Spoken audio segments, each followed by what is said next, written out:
I need to postpone our wedding to explore my feelings for someone else, she said 3 weeks before. So I canceled everything and walked away. Now she's divorced, destitute, and begging at my doorstep while I thrive with someone new. Hey viewers, before we move on to the video, please make sure to subscribe to the channel and hit the like button if you want to see more stories like this. Thanks. Reddit. If you've ever been blindsided 3 weeks before your wedding, buckle up. This is my story, and I need to get it off my chest. I'm Alex, 28 at the time, and I thought I had it all figured out. Emily and I had been together for 5 years, since college. We met in a psych class. She was the outgoing one, always cracking jokes during lectures, and I was the quiet guy in the back row taking notes. Somehow we clicked. She said I grounded her, made her feel secure. I believed it. From the start, I was all in. I supported her through everything. When her mom got sick 2 years into our relationship, I took time off work to drive her to appointments, handled the bills when she couldn't focus. I even turned down a solid job offer in another state because she wanted to stay close to her family and build her career in marketing here in our mid-sized city. You're my rock, Alex, she'd say, curling up next to me on the couch after a long day.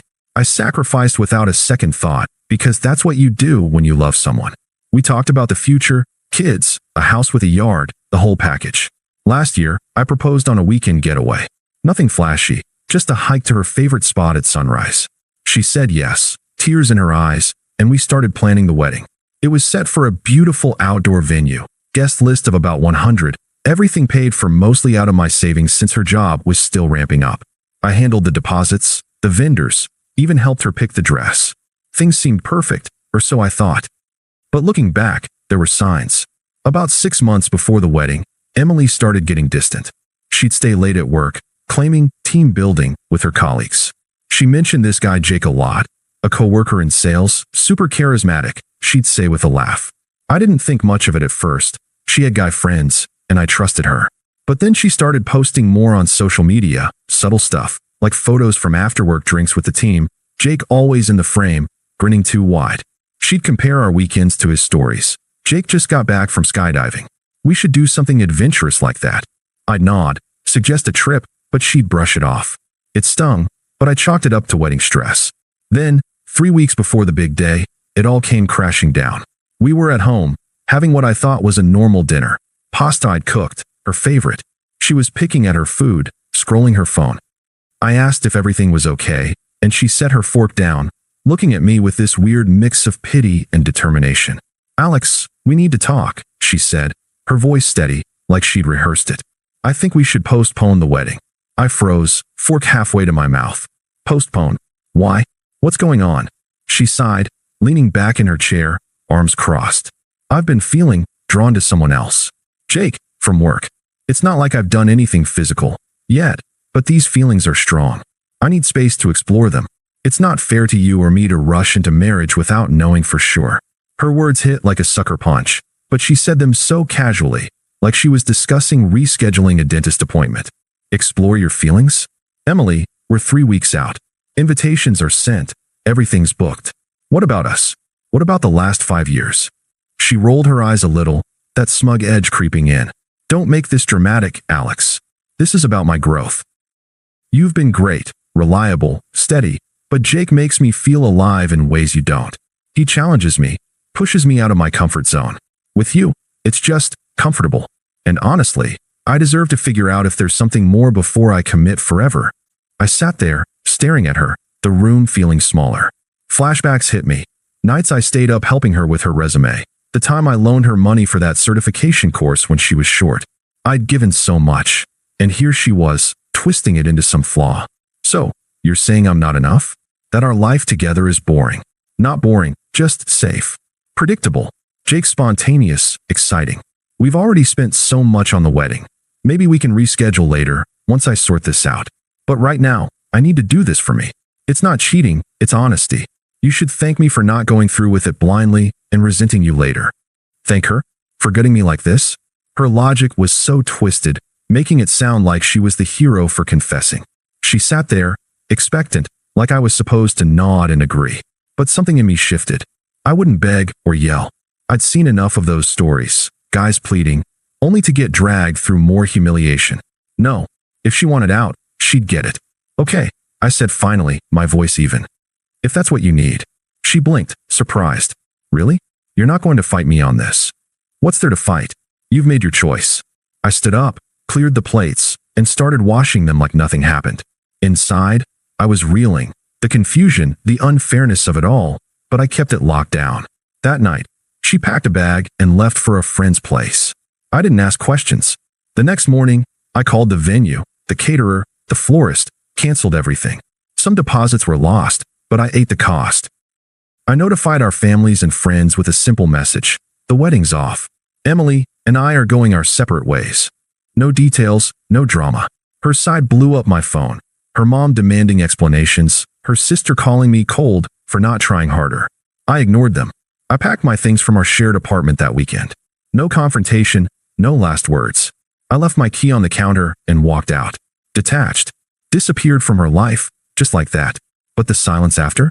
That was the hardest part. The empty days where the betrayal sank in, replaying her words, wondering how I missed it. It felt so undeserved, like I'd been a placeholder all along. I moved into a small place across town, threw myself into work.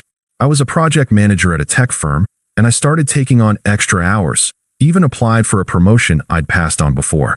Nights were rough, staring at the ceiling, flashing back to the good times, the sacrifices. Like the time I skipped a family reunion to help her through a work crisis, or how I planned our honeymoon around her dream destinations. It all felt wasted now. The confusion gnawed at me. How could someone flip so suddenly? Was I really that predictable? But I didn't reach out. No drunk texts, no social media stalking. I blocked her everywhere, focused on rebuilding. Joined a gym, picked up hiking again, solo trips to clear my head. Therapy helped too, though I won't pretend it was instant. It took weeks of sitting with the pain, the silence echoing her dismissal. You should thank me. Yeah, right. The unfairness burned, but I let it fuel me instead of breaking me. Months passed like that, me grinding her. Well, I try not to think about her. But word trickled in through mutual friends. At first, it was glowing. Emily and Jake were official, posting couple pics from spontaneous road trips, her captions all about living my best life. It twisted the knife, but I stayed silent. Then, cracks showed. A friend mentioned Jake was intense, arguments in public, him blowing up over small things. Turns out, he wasn't just charismatic, he was controlling. Pushed her to quit her job for a joint venture that was really his scheme, draining her savings. And the excitement? It was a facade. He had side flings, cheated openly once they moved in together. Emily rushed into marrying him. Some quick courthouse things 6 months after leaving me, like she was proving a point. But karma doesn't play favorites. The marriage imploded fast. Jake got abusive, verbal at first, then worse. He isolated her from friends, spent what was left of her money on his business ideas that went nowhere. When she confronted him about the cheating, he bailed, leaving her with nothing but debt and an eviction notice. Her reputation tanked too. Workplace drama from the affair got her blacklisted in our industry circles. Mutual friends started distancing themselves once the full story emerged. We saw how she treated you, Alex. She's toxic. I heard bits and pieces, her spiraling, alone in a crappy apartment, job hunting desperately. It was ironic, watching from afar as her growth led straight to ruin. But I didn't gloat. I just kept building.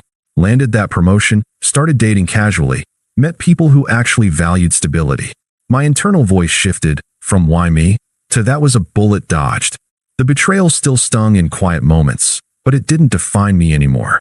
I was free, clearer than ever. It started small, about a year after the split. I'd just gotten settled into my new routine, promotion locked in, a nicer apartment, even started seeing someone casually. Life was moving forward, and Emily was a fading memory. Then, one evening, my phone buzzed with a text from an unknown number. I almost ignored it, but curiosity won. Alex, it's Emily. I got a new number. Can we talk? I miss you. I stared at the screen, the words pulling me back to that dinner table. Miss me? After exploring her feelings, I didn't respond. Blocked it. But that was just the beginning. A few days later, another text from her old work email, of all things. Hey, I know I hurt you, but things with Jake, they didn't work out. He wasn't who I thought he was. Abusive, controlling. I left him, got divorced last month. It's been hell. Remember how good we were. I made a huge mistake. Please, let's meet up. Coffee. For old time's sake. Divorced. So that's how it went. She'd rushed into marriage with him, probably to make it all seem legitimate. But now, begging. Her tone was pleading, laced with that same self-focus. Her mistake, her hell. No real apology for the pain she caused me. I typed back a single line. Not interested. Take care. Then blocked the email too. She didn't stop. Calls started coming from friends' numbers, our mutual circle, or what was left of it. First was her best friend, Lisa, who I'd always gotten along with. She left a voicemail. Alex, it's Lisa. Emily's in a bad place. She's crashing on my couch. Lost her job because of the drama at work. Jake cleaned her out in the divorce. Left her with nothing. She's sorry, really. You two were great together. Just hear her out? For me, I didn't call back. Next came her sister, Megan, who was always blunt to a fault. She texted, "Grow up, Alex. Emily's hurting bad. You owe her a conversation after all those years you mooched off her emotionally. Be a man and pick up the phone." Mooch. I'd supported Emily through everything. Toxic, just like her. Blocked. Then Emily escalated. A week later, she showed up at my office building, must have asked around to find out where I work now. I was heading out for lunch when I saw her waiting by the entrance, looking disheveled, eyes red like she'd been crying. "Alex, please, don't walk away. I need to talk to you." I stopped, kept my distance, voice steady. "Emily, this isn't the place. Or the time." She stepped closer, words tumbling out desperate. "I was wrong, okay? So wrong." Jake seemed exciting, but he was a nightmare. Yelled at me constantly, cheated with half the office, took all my savings for his stupid investments. I'm broke, Alex, living in a motel now, applying for jobs but no one's hiring after the rumors. My friends are done with me. Even mom thinks I screwed up. But you were always there. Stable. I need that now. We can start over. Postpone was stupid. I want the wedding back, the life we planned. Her hypocrisy hit hard. Now stability was a virtue? After mocking it as predictable, she reached for my arm, but I stepped back. "Emily, that life doesn't exist anymore. You chose to explore elsewhere. I'm done." Her face twisted, the desperation flipping to anger. "Done? Just like that? After everything? You're cold, Alex. Selfish. I thought you loved me. Real love fights for it. But fine, rot alone. You'll regret this when you realize no one else will put up with your boring ass." She stormed off, shouting over her shoulder, "You're the one who lost out." I watched her go, heart rate steady. No outburst from me. Just back to work, like it never happened. But inside, the power shift was clear. She was unraveling, grasping at what she'd thrown away, while I stood firm. Her attempts kept coming.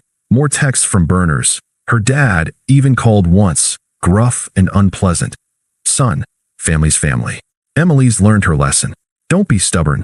Fix this. I hung up mid-sentence. It peaked a month later. She emailed from a new account. "Alex, I'm sorry for the outburst. I'm just scared. Everything's falling apart. Evicted yesterday, sleeping in my car. Please, help me. I know I don't deserve it, but for what we had." One conversation. Attached was a photo of her ring, our engagement ring, I realized. I kept it. Means we can try again. Pathetic. Hypocritical. She was showing her true colors now, manipulative, entitled, raging when denied. I didn't reply. Blocked again. The silence from my end was my shield. I'd sat with the betrayal long enough. Her desperation didn't pull me back. It just confirmed I'd dodged a lifetime of this. By then, I'd met Sarah. We connected at a hiking group.